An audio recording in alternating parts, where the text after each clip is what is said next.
Hello friends, स्वागत है आपके YouTube channel morning today target में। आज हम आपके लिए लेके आए हैं सीटेट सीडीपी के पीवाई के क्वेश्चन, जो आपके आने वाले एग्जाम के लिए काफ़ी ज़्यादा इंपॉर्टेंट है। जैसा कि आप सभी को पता होता है, किसी भी एग्ज़ाम को क्लियर करने के लिए उसका पीवाई के क्वेश्चन कितना ज़्यादा इंपॉर्टेंट होता है। इसलिए जितने भी पीवाई के क्वेश्चन पूछे गए हैं सभी आपको कराने वाले हैं।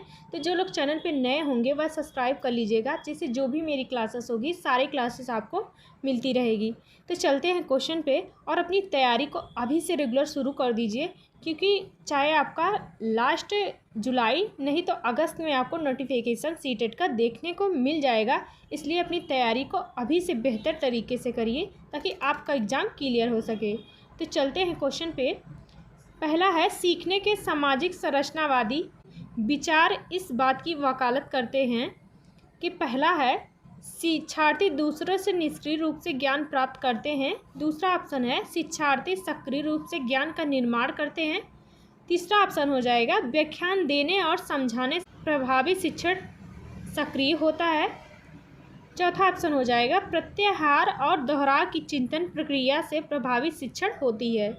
तो सीखने के सामाजिक संरचनावादी इस विचार की वकालत करते हैं कि शिक्षार्थी सक्रिय रूप से ज्ञान का निर्माण करते हैं। इसका राइट आंसर है यहाँ पे सेकंड ऑप्शन सही हो जाएगा। नेक्स्ट क्वेश्चन है, निम्नलिखित में से कौन सा सिद्धांत पाठ योजना में शामिल नहीं है? तो नहीं पूछा है। तो योजना की दृढ़ता, शिक्षार्थी का ज्ञान, उद्देश्यों की स्पष्टता। चौथा ऑप्शन हो जाएगा, शिक्षण का ज्ञान। यह क्वेश्चन आप लोगों के लिए टेस्ट है, तो इसका कमेंट बॉक्स में ज़रूर बताइएगा इसका राइट आंसर कौन सा है। नेक्स्ट क्वेश्चन है, किसके अनुसार बच्चों के चिंतन के बारे में सामाजिक प्रक्रियाओं तथा संस्कृत संदर्भ के प्रभाव को समझाना आवश्यक है? तो पहला है अल्बर्ट बंडूरा, दूसरा है लॉरेंस कोहलबर्ग, तीसरा ऑप्शन हो जाएगा जीन पियाजे, चौथा ऑप्शन हो जाएगा लेव वाइगोस्की। तो किसके अनुसार बच्चों के चिंतन के बारे में सामाजिक प्रक्रियाओं तथा संस्कृत संदर्भ के प्रभाव को समझाना आवश्यक है, वह हो जाएगा लेव वाइगोस्की।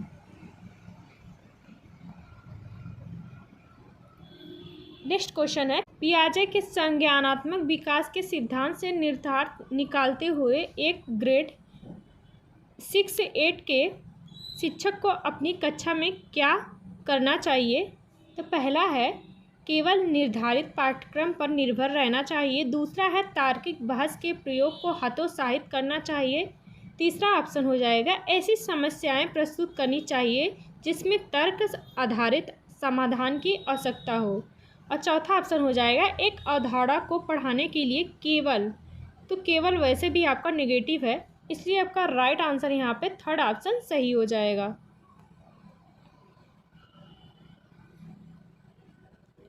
नेक्स्ट क्वेश्चन है, जब विद्यार्थी पुरस्कार पाने की इच्छा से बार बार किसी गतिविधि को करने का निर्णय लेते हैं, जैसा कि एक प्रयोग का नियोजन एवं संचालन करना जो कि प्रत्यक्ष रूप से उस गतिविधि से संबंधित नहीं है, जैसा कि एक स्टार या बैच प्राप्त करना, ऐसी स्थिति में क्या संभावना उत्पन्न होती है? तो पहला है, अन्य लोगों को खुश करने के लिए कार्य के बजाय स्वयं की निपुणता के लिए उद्देश्य निर्धारित करना। दूसरा है, अधिगम के प्रति भौतिकवादी अभिवृत्ति का विकास। तीसरा है, समझाने के लिए अधिगम से आनंद प्राप्त करना। चौथा ऑप्शन हो जाएगा, पुरस्कार के बिना भी उस गतिविधि में लगे रहना। तो इसका राइट आंसर यहाँ पे सही हो जाएगा सेकंड ऑप्शन, जो सही हो जाएगा।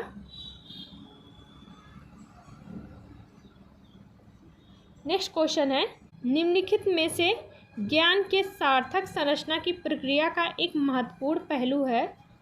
तो उद्दीपन, प्रतिक्रिया, संबंध। दूसरा है, सामाजिक पारस्परिक क्रियाएं। तीसरा है, लगातार अभ्यास तथा बारंबार स्मरण करना। चौथा ऑप्शन हो जाएगा, पुरस्कार एवं दंड। तो कौन सा ज्ञान के सार्थक संरचना की प्रक्रिया का महत्वपूर्ण पहलू है? वह हो जाएगा सामाजिक पारस्परिक क्रियाएं। इसका सेकंड ऑप्शन यहाँ पे सही हो जाएगा। नेक्स्ट क्वेश्चन है, बाल्यावस्था की अवधारणा से क्या अभिप्राय है? तो बताइएगा। पहला है, यह कि यह कि बच्चे शून्य से शुरुआत करते हैं और उनके गुण पूरी तरह से परिवेश के द्वारा निर्धारित किए जाते हैं। दूसरा है, यह विभिन्न सांस्कृतिक संदर्भों में सार्वभौमिक रूप से समान है। तीसरा है, समकालीन सामाजिक संरचनावादी मनोवैज्ञानिक के अनुसार यह एक सामाजिक संरचना है। तो बाल्यावस्था के आधार से क्या अभिप्राय हो जाएगा? तो इसका राइट आंसर यहाँ पे थर्ड ऑप्शन सही हो जाएगा। समकालीन सामाजिक संरचनावादी मनोविज्ञानों के अनुसार यह एक सामाजिक संरचना है। इसका थर्ड ऑप्शन सही हो जाएगा। नेक्स्ट क्वेश्चन है, निम्नलिखित में से कौन सी मध्य बाल्यावस्था की विशेषता है? तो बताइएगा। पहला है, शारीरिक वृद्धि एवं विकास में बहुत तेजी से गति होता है। दूसरा है, अधिगम मुख्य रूप से संवेदी एवं चालक गतिविधियों द्वारा घटित होता है। तीसरा ऑप्शन हो जाएगा, अमूर्त रूप से सोचने तथा वैज्ञानिक तर्क का प्रयोग करने की योग्यता विकसित होती है। चौथा ऑप्शन हो जाएगा, बच्चे तार्किक एवं मूर्त रूप से सोचना प्रारंभ कर देते हैं। तो कौन सी बाल्यावस्था की विशेषता हो जाएगा? तो इसका राइट आंसर यहाँ पे फोर ऑप्शन सही हो जाएगा।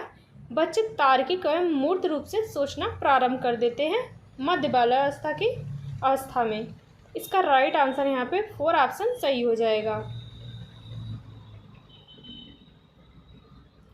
नेक्स्ट क्वेश्चन है, निम्नलिखित में से कौन सा कारक अधिगम को सकारात्मक प्रकार से प्रभावित करता है? तो बताइएगा। पहला है, अर्थपूर्ण संबंध। दूसरा है, माता पिता की ओर से दबाव। तीसरा है, अनुत्तीर्ण हो जाने का भय। चौथा ऑप्शन हो जाएगा, सहपाठियों से प्रतियोगिता। तो कौन सा कारक अधिगम को सकारात्मक रूप से प्रभावित करता है? तो वह हो जाएगा अर्थपूर्ण संबंध हो जाएगा। इसका फर्स्ट ऑप्शन यहाँ पे सही हो जाएगा। नेक्स्ट क्वेश्चन है, निम्नलिखित में से कौन से कारक अधिगम को प्रभावित करते हैं? तो विद्यार्थी की अभिरुचि। दूसरा है, विद्यार्थी का सांवेगिक स्वास्थ्य। तीसरा है, शिक्षा शास्त्रीय रणनीतियाँ। चौथा ऑप्शन हो जाएगा, विद्यार्थी का सामाजिक एवं सांस्कृतिक संदर्भ। तो यहाँ पे सभी कारक अधिगम को प्रभावित करते हैं, इसलिए यहाँ पे चारों ऑप्शन सही हो जाएंगे। तो इसका राइट आंसर यहाँ पे हो जाएगा फर्स्ट ऑप्शन सही हो जाएगा। नेक्स्ट क्वेश्चन है, वाइगोस्की के अनुसार जब एक वयस्क बच्चे के निष्पादन के वर्तमान स्तर को सहयोग द्वारा विस्तारित करता है तो इसे क्या कहते हैं? तो बताइएगा। अंतः व्यक्तित्व निष्ठता। दूसरा है, खोजपूर्ण अधिगम। तीसरा है, समीपत विकास का क्षेत्र। चौथा ऑप्शन हो जाएगा, पाढ़ ढांचा। तो इसका राइट आंसर यहाँ पे हो जाएगा फोर ऑप्शन, पाढ़ व ढांचा। इसका फोल्डिंग होता है जो किसी बच्चे का मदद करना होता है। नेक्स्ट क्वेश्चन है, समाज में विभिन्न लिंगों के लिए उपयुक्त मानी जाने वाली प्रारूपिक विशेषताओं के बारे में जन सामान्य की अवधारणाओं को क्या कहते हैं? तो जेंडर रूढ़िवादिताएं। दूसरा है, जेंडर विभेदीकरण। तीसरा है, जेंडर भूमिकाएं। चौथा ऑप्शन हो जाएगा, जेंडर पहचान। समाज में विभिन्न लिंगों के लिए उपयुक्त माने जाने वाली विशेषताओं के बारे में जन सामान्य की अवधारणाओं को क्या कहा जाता है? वह कहा जाता है जेंडर रूढ़िवादिता। तो इसका फर्स्ट ऑप्शन यहाँ पे सही हो जाएगा। नेक्स्ट क्वेश्चन है, हाल ही में पाठचर्या में ऐसी कहानियों को शामिल करने के लिए विवेकशील प्रयास किया गया जिसमें पिता घर के कार्यों में लगा रहता है और माता साहसी गतिविधियों को करती है। यह कदम किस लिए महत्वपूर्ण है? तो बताइएगा। पहला है, यह जेंडर विभेदीकरण को बढ़ाता है। दूसरा है, यह जेंडर पक्षपात को सशक्त बनाता है। तीसरा ऑप्शन हो जाएगा, यह जेंडर रूढ़िवादिता को समाप्त करता है। चौथा ऑप्शन हो जाएगा, यह जेंडर स्थिरता को प्रोत्साहित करता है। तो इसका राइट आंसर यहाँ पे हो जाएगा जो ये जेंडर रूढ़िवादिता को समाप्त करता है। इसका थर्ड ऑप्शन सही हो जाएगा। नेक्स्ट क्वेश्चन है, प्रतिभाशाली होने का संकेत निम्न में से क्या नहीं है? तो बताइएगा। पहला है, विचारों की सृजनात्मकता। दूसरा है, अभिव्यक्ति में अनूठापन। तीसरा है, दूसरों के साथ लड़ना। तो यही आपका राइट आंसर सही हो जाएगा। जब प्रतिभाशाली बच्चों का संकेत नहीं होगा तो इसका राइट आंसर यहाँ पे थर्ड ऑप्शन सही हो जाएगा, दूसरों के साथ लड़ना।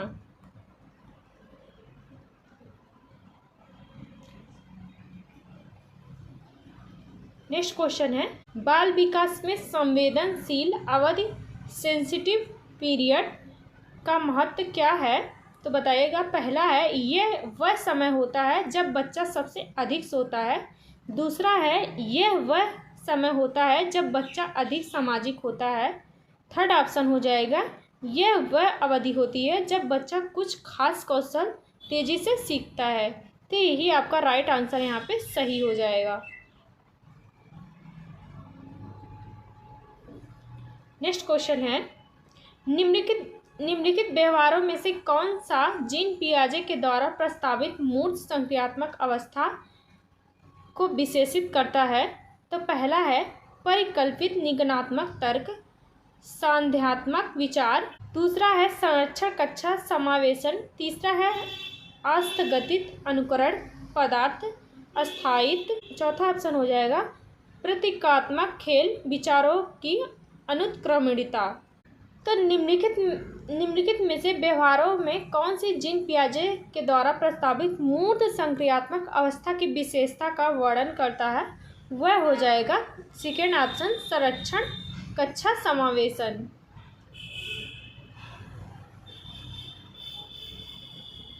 नेक्स्ट क्वेश्चन है, निम्न में से किस प्रकार के प्रश्न एक छात्र की जानकारी का गंभीर रूप से मूल्यांकन करने की योग्यता का आकलन करने में मदद करता है? तो पहला है, वे प्रश्न जो पाठ्य को मान्य करने वाले उदाहरणों के लिए पूछे जाते हैं। दूसरा है, वे प्रश्न जो किसी पाठ का सारांश मांगते हैं।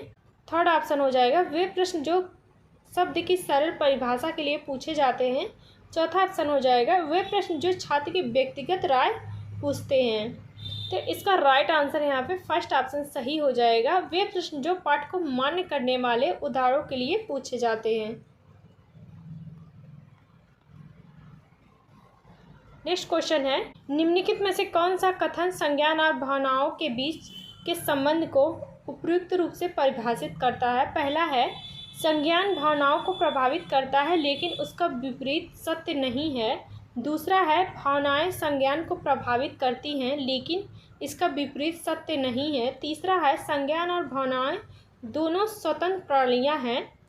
चौथा ऑप्शन हो जाएगा, भावनाएं और संज्ञान आपस में एक दूसरे पर पारस्परिक रूप से निर्भर करते हैं।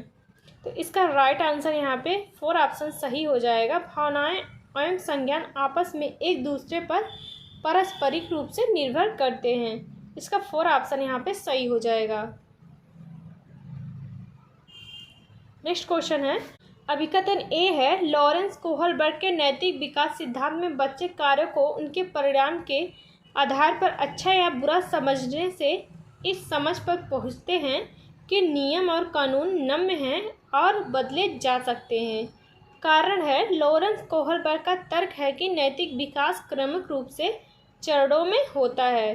तो इसका राइट आंसर यहाँ पे हो जाएगा, थर्ड ऑप्शन सही हो जाएगा, ए आर दोनों सत्य हैं, आर ए की व्याख्या करता है, इसलिए इसका करेक्ट आंसर यहाँ पे थर्ड ऑप्शन सही हो जाएगा।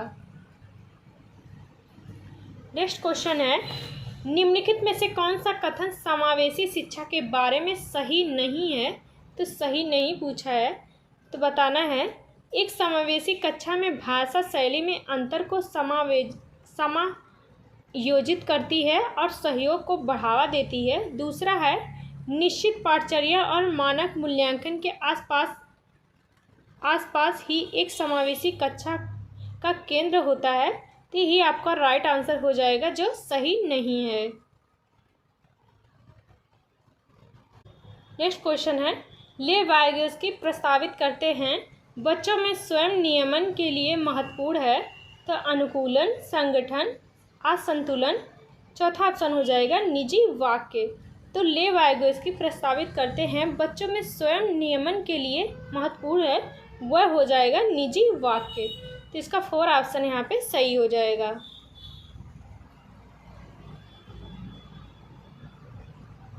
नेक्स्ट क्वेश्चन है, बच्चों के उचित विकास को सुनिश्चित करने के लिए उसका स्वास्थ्य शारीरिक विकास एक महत्वपूर्ण प्रथम आवश्यकता है। यह कथन है गलत हो सकता है क्योंकि विकास नितांत व्यक्तिगत मामला है। दूसरा है सही है, विकास क्रम में शारीरिक विकास सबसे पहले स्थान पर आता है। तीसरा है सही है क्योंकि शारीरिक विकास के अन्य पक्षों के साथ अंतर संबंधित है। यही आपका राइट आंसर यहाँ पे थर्ड ऑप्शन हो जाएगा जो सही हो जाएगा।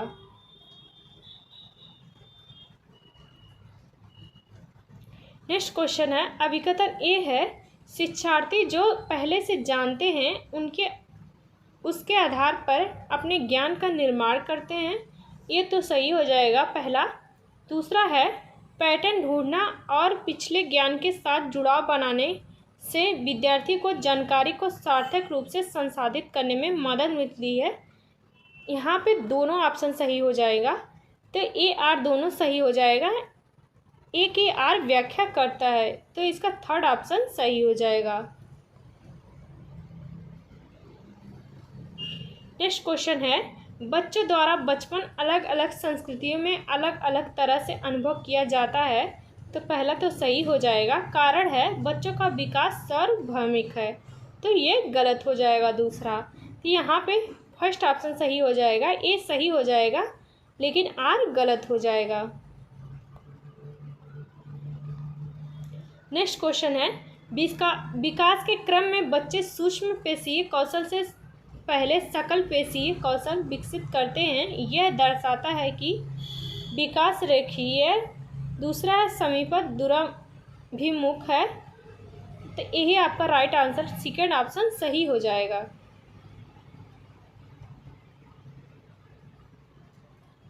नेक्स्ट क्वेश्चन है विकास के किस पहलू में तर्क चिंतन और समस्या समाधान की व्याख्या की जाती है, तो पहला है नैतिक विकास, दूसरा है गतिक विकास, तीसरा है सामाजिक विकास, चौथा ऑप्शन हो जाएगा संज्ञानात्मक विकास। तो विकास के किस पहलू में तर्क चिंतन और समस्या समाधान की व्याख्या की जाती है, वह हो जाएगा संज्ञानात्मक विकास। तो इसका फोर ऑप्शन यहाँ पे सही हो जाएगा। नेक्स्ट क्वेश्चन है रस्सी कूदते समय पैर में रस्सी फंसने के कारण आउट होने के बाद आरू कहती है कि उसे रस्सी ने जानबूझकर आउट किया है। जीन पियाजे के संज्ञानात्मक विकास सिद्धांत की किस अवस्था में बच्चे इस तरह के तर्क देते हैं, तो बताइएगा। पहला है संवेदी चालक अवस्था, दूसरा है पूर्व चलन अवस्था, तीसरा हो जाएगा मूर्त संक्रियात्मक अवस्था, चौथा ऑप्शन हो जाएगा औपचारिक संक्रियात्मक अवस्था। तो इसका राइट आंसर हो जाएगा जो सेकेंड ऑप्शन सही हो जाएगा, पूर्व चलन की अवस्था।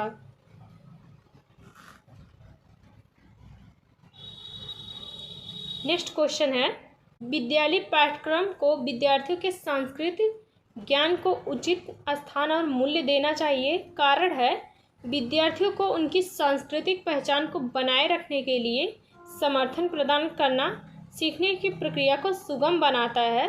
तो सही विकल्प चुने। तो इसका राइट आंसर बताइएगा कौन सा हो जाएगा।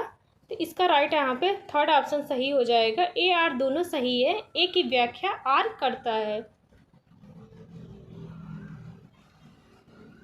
सीखने के सामाजिक संरचनावादी इस विचार पर वकालत करते हैं। यह रिपीटेड क्वेश्चन है, तो इसका राइट आंसर यहाँ पे सही हो जाएगा। फोर ऑप्शन सही हो जाएगा। शिक्षार्थी सक्रिय रूप से ज्ञान का निर्माण करते हैं, इसका फोर ऑप्शन सही हो जाएगा। यह रिपीटेड क्वेश्चन है। नेक्स्ट देखते हैं निम्नलिखित में से कौन सा कथन अधिगम के बारे में सही नहीं है, तो नहीं पूछा है, जो सही नहीं हो जाएगा उसे बताना है। तो पहला है अधिगम सामाजिक क्रिया द्वारा संसाधित होता है, ये तो सही हो जाएगा। दूसरा है अधिगम एक प्रक्रिया नहीं अपितु एक उत्पाद है, तो ये आपका राइट आंसर हो जाएगा जो सही नहीं है।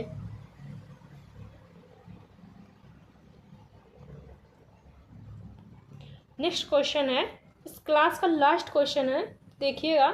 जीन पियाजे के संज्ञानात्मक विकास के सिद्धांत के अनुसार परिकल्पित निगमनात्मक तर्क किस अवधि में विकसित होता है, तो अमूर्त संक्रियात्मक अवस्था, दूसरा है संवेदी चालक अवस्था, तीसरा है पूर्व संक्रियात्मक अवस्था, चौथा ऑप्शन हो जाएगा मूर्त संक्रियात्मक अवस्था।